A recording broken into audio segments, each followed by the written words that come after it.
काली और गोरी जुड़वा बेटी के लिए मां का प्यार। मेहमानों की भीड़ अमृता को घेरे हुए थी। उसकी गोद भराई चल रही थी, जहां उसकी एक सहेली प्रिया उसे कहती है, अरे वाह अमृता, तेरे चेहरे पर तो एकदम ब्राइडल दुल्हन जैसा निखार चढ़ा है।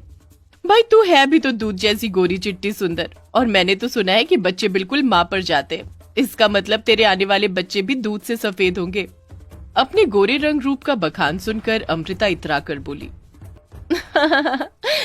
भगवान ने मुझे इतना सुंदर बनाया है, मुझे तो बस गोरी सी सुंदर सी बेटी चाहिए।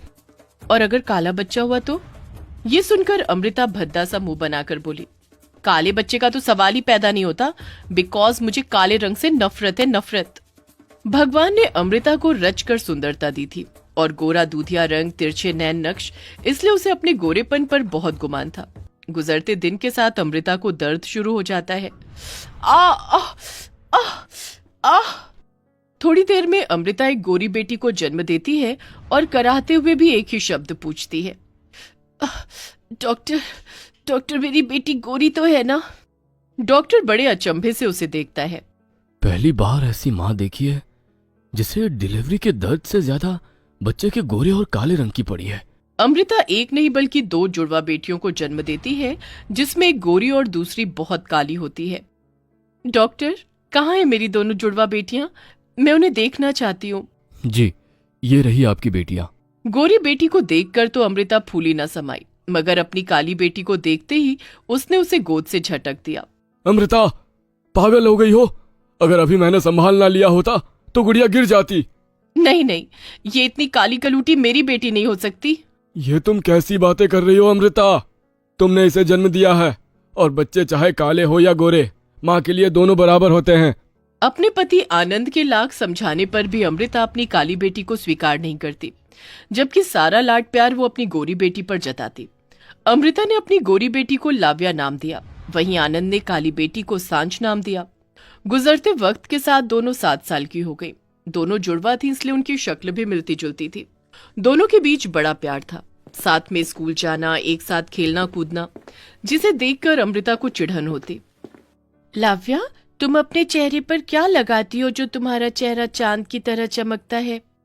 देखो सांझ, माँ ने ये क्रीम पाउडर लाकर दिया है, मैं यही लगाती हूँ, लो तुम भी लगा लो। लाव्या ने जैसे ही क्रीम काली बहन को दिया, इतने में अमृता गुस्से में आकर क्रीम छीन लेती है और अपने मन की भड़ास निकालने लगती है। काली कलूटी बैगन लूटी, तुझे क्या लगता है री? तू मेरी बेटी की देखा देखी करके गोरी हो जाएगी? कभी नहीं, काली माई ही रहेगी। अपने प्रति अपनी माँ की कड़वाहट को देखकर सांझ बिलक बिलक कर रोने लगी। आप मुझसे इतनी नफरत क्यों करती हो? मैं भी तो आपकी बेटी हूँ।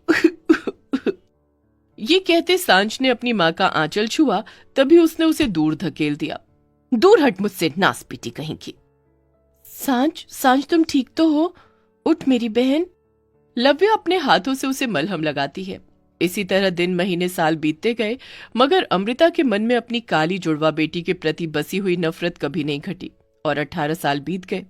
अमृता की दोनों जुड़वा गोरी और काली बेटी अब 25 साल की हो गई, वहीं अमृता 45 साल की। माँ, माँ कहाँ हो आप? अरे यहाँ हूं मैं। देखो, मैंने कॉलेज में 2nd क्लास पास किया है। अपनी गोरी बेटी के 2nd आने पर अमृता का मन खुशी के मारे गदगद हो गया। अरे भगवान तुझे खूब तरक्की दे। वैसे भी भगवान ने तुझ में कोई कमी नहीं दी है। रूप है, रंग है, और पढ़ने लिखने में भी इतनी होशियार है मेरी लव्या। अमृता का मुंह अपनी गोरी बेटी की तारीफें करते कभी नहीं थकता था। वहीं सांझ भी हल्की सी मुस्कुराहट लिए आई। माँ, मैंने कॉलेज में 1st क्लास से पास किया है, मुझे आशीर्वाद दो। पर अपनी काली जुड़वा बेटी के प्रथम आने पर अमृता जल भुन गई। उसके चेहरे की खुशी जैसे एक पलछिन में छिन गई। तभी पिता आनंद ने गर्व जताते हुए कहा, जीती रहे सांझ, मुझे तुझ पर नाज है। दोनों की पढ़ाई पूरी होने के बाद अब उनके लिए रिश्ते ढूंढे जाने लगे, मगर सांझ के कालेपन के कारण 2 रिश्ते टूटने के बाद अमृता का मन खट्टा हो गया और वो खुद में बड़बड़ाने लगी।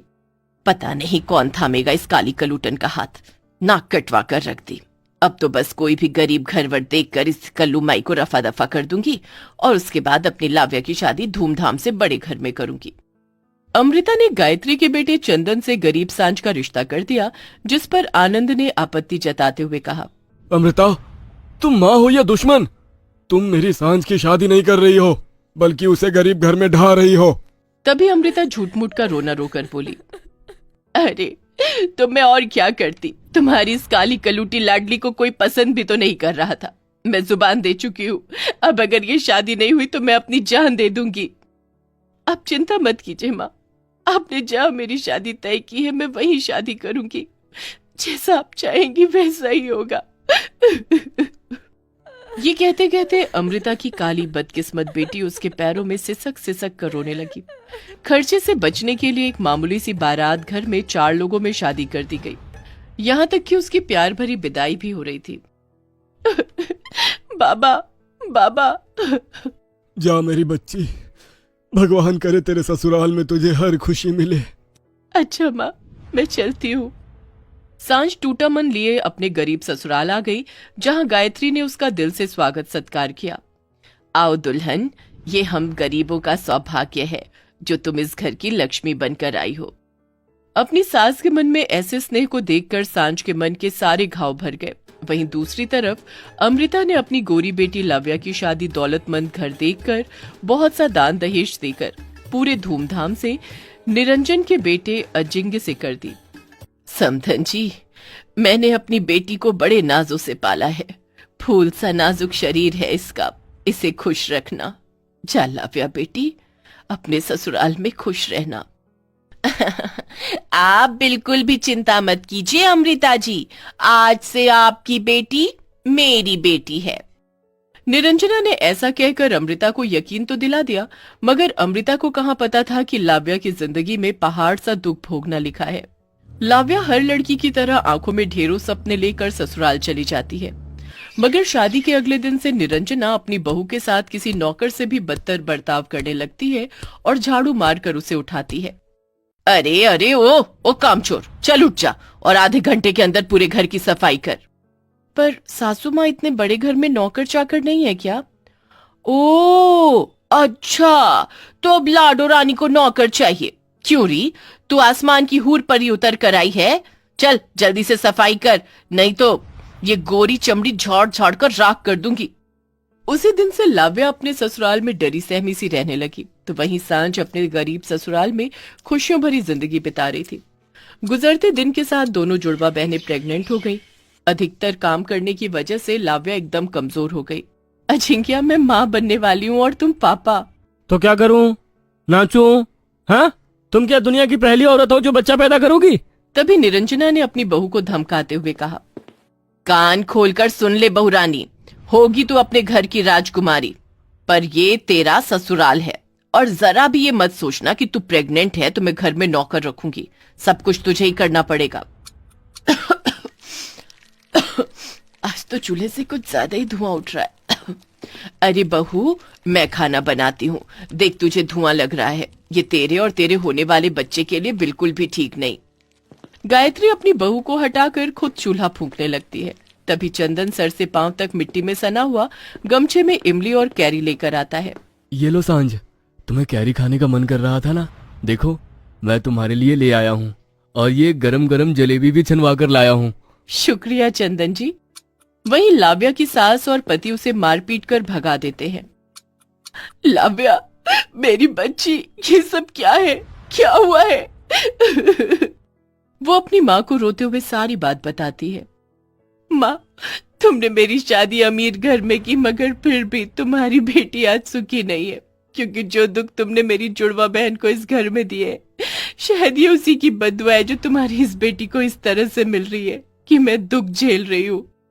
अपनी बेटी की बात सुनकर अमृता अपनी करनी को सोचने लगती है और सांझ को सम्मान के साथ उसके ससुराल लेने जाती है।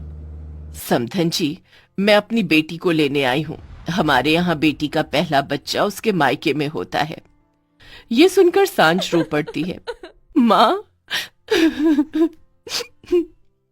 घर चल बेटी, तेरी माँ तुझे लेने आई है।